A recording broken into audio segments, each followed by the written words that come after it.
बात करूंगा। पहला नारा था बहुत हुई महंगाई की मार, अब की बार मोदी सरकार। आइए इस नारे की समीक्षा करते हैं। पेट्रोल, डीजल, गैस, ये तो बड़ी बड़ी बातें हैं। आटा, चावल, दूध, दही, पनीर, छाछ, सब चीज पे जीएसटी। अरे ये फिल्में टैक्स फ्री करने वाले लोग कफन तक पर जीएसटी लगा रहे हैं और ये गरीबों की बात करते हैं। मैम, ये सरकार झूठ की सरकार है। ये सरकार के जितने दावे हैं सब खोखले हैं। आज प्रधानमंत्री जी कह रहे थे सबका साथ सबका विकास। ये कैसा सबका साथ सबका विकास है कि मौलाना आजाद नेशनल फेलोशिप आपने बंद कर दी, आपने माइनॉरिटी डिपार्टमेंट का बजट घटा दिया। आप कह रहे हैं सबका साथ सबका विकास। आप बात करते हैं बेटी बचाओ बेटी पढ़ाओ। हमारी आंखें हाथरस से लेकर कठुआ से लेकर के और देश की जंतर मंतर की सड़क वो देख रहे हैं, जब हमारी ओलंपिक पदक लाने वाली बेटियों को प्रधानमंत्री की चौखट पे अपना मेडल रख देना पड़ रहा है। इससे शर्मनाक क्या हो सकता है। मैम, कृषि विकास दर जो 2014 में 4.6% थी, इस वर्ष गिरकर 1.8 कैसे हो गई?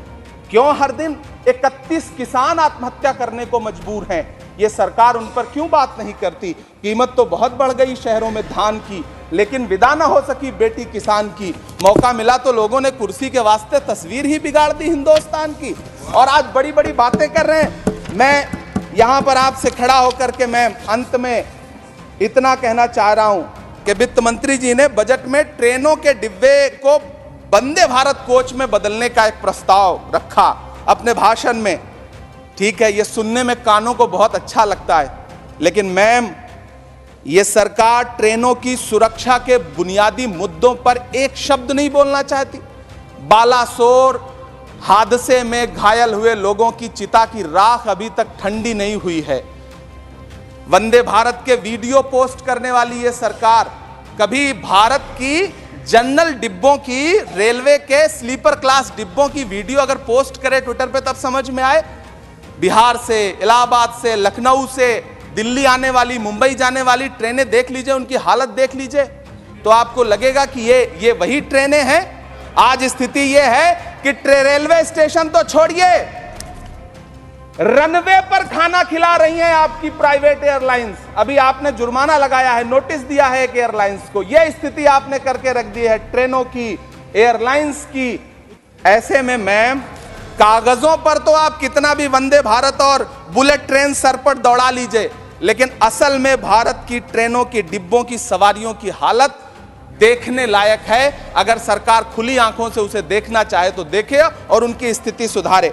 आज अपने प्रधानमंत्री जी ने अपने भाषण में यहां खड़े होकर कई बार न्यू मिडिल क्लास की बड़ी चर्चा की, न्यू मिडिल क्लास जनरेट करेंगे।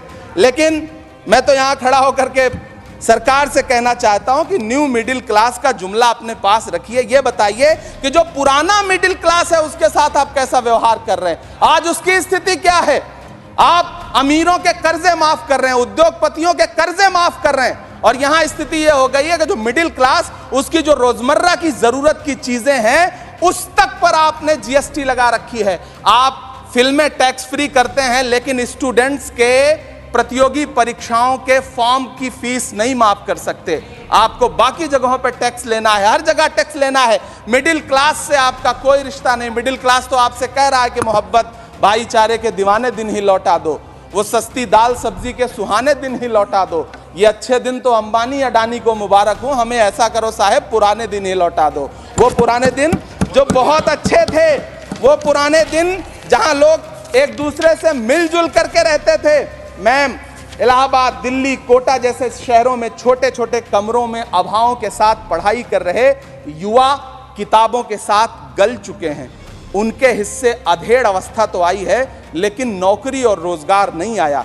हर साल 2 करोड़ नौकरियां देने का दावा करने वाली ये सरकार 10 साल में युवाओं को नौकरियां नहीं दे पा रही है। 20 करोड़ नौकरियों का बोझ है इस सरकार के कंधे पर, और 2024 में देश देखेगा कि उन्हीं 20 करोड़ नौकरियों के बोझ तले दबकर बैठ जाएगी यह सरकार। यह देश देखेगा, क्योंकि जिस ओर जवानी चलती है उस ओर जमाना चलता है। देश का युवा नाराज है, देश का युवा गुस्से में है। ऐसे में उसकी पीड़ा को इस बजट में कहीं भी आवाज देने की कोशिश नहीं की गई। मैं आपके बीच खड़ा हूं, मैं तो वित्त मंत्री जी का भाषण सुन रहा था। यह कहा जा रहा था ये अमृत काल का बजट है, ये अमृत काल का बजट है। ये कौन सा बजट है ये बाद में तय होगा, लेकिन मैं इतना जानता हूं कि ये इस सरकार का अंतिम बजट है, आखिरी बजट है। इसके बाद न्याय का बजट पेश होगा, जिसकी चर्चा राहुल गांधी जी पूरे देश में कर रहे हैं। न्याय का बजट, 5 न्याय, महिलाओं के लिए, युवाओं के लिए, सामाजिक न्याय की बात जिसकी चर्चा पूरे देश में राहुल गांधी जी कर रहे हैं, वो न्याय का बजट पेश होगा अगली बार। ये इस सरकार का अंतिम बजट है, अंतिम बजट है।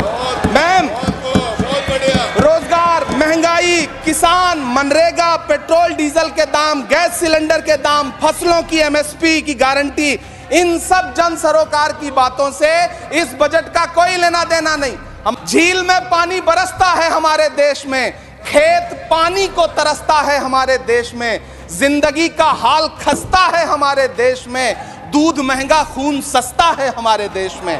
प्रधानमंत्री जी की सैकड़ों बार थपथपाई गई मेज के बीच अंतरिम बजट पेश किया गया और बड़े बड़े दावे किए गए। देश ये कैसा बनाया आपने, लूट कर पैसा बनाया आपने, देखिए जलते दिए भी बुझ गए, अजब दीपक राग गाया आपने। मैम, पूरा सदन अमृत काल के बजट की चर्चा कर रहा है, मैं तो गरीबों की रोटी और दाल के बजट की चर्चा करूंगा। तुम्हारी फाइलों में गांव का मौसम गुलाबी है, मगर ये आंकड़े झूठे हैं, ये दावा किताबी है। मैं इस बजट को अमीरों का अमीरों के लिए पेश किया गया बजट कहूंगा। इसमें गरीबों के लिए कुछ है ही नहीं। नौकरी मांगने वाले नौजवानों पर लाठियां बरसाने वालों, आपने इस बजट में युवाओं को क्या दिया? आपने पुरानी पेंशन बहाली की मांग करने वालों को क्या दिया? सालों से अपने लिए छत तलाश रहे लोगों को आपने इस बजट में क्या दिया? और फिर आपको पूरी उम्मीद है कि पूरा देश आपके इस पेश किए गए बजट पे लहालोट हो जाए, तालियां पीटे, मंगल गान गाए। कैसे संभव है?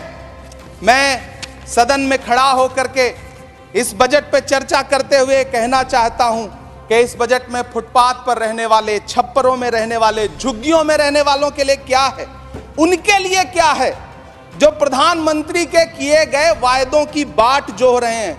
हर साल फरवरी की खूबसूरत सुबह और सजी हुई संसद से बरसते हुए झूठे वायदों की जवाबदेही कौन तय करेगा? कौन बताएगा कि 2022 में प्रधानमंत्री जी जो सबको पक्का मकान देने वाला वायदा किए थे उसका क्या हुआ?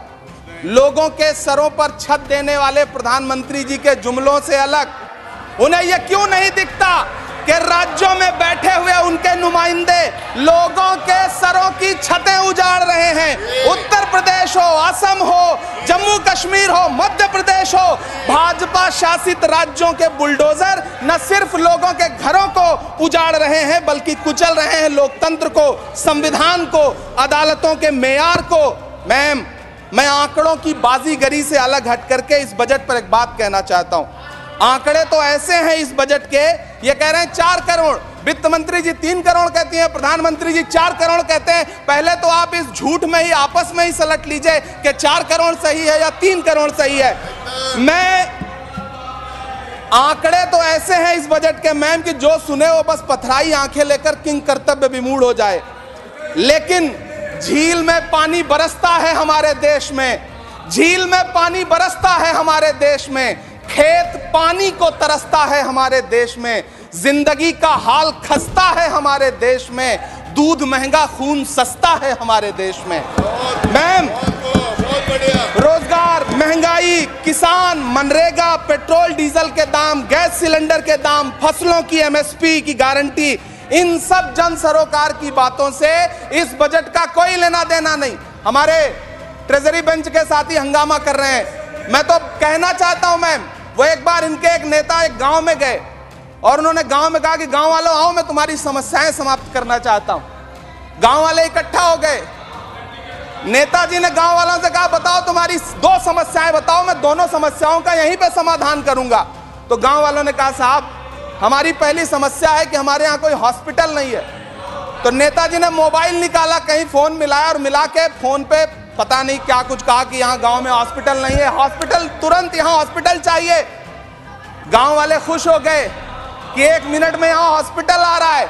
अगली समस्या के बारे में उन्होंने, नेताजी ने गांव वालों से कहा कि मैंने आपकी पहली समस्या समाप्त कर दी, दूसरी समस्या बताओ।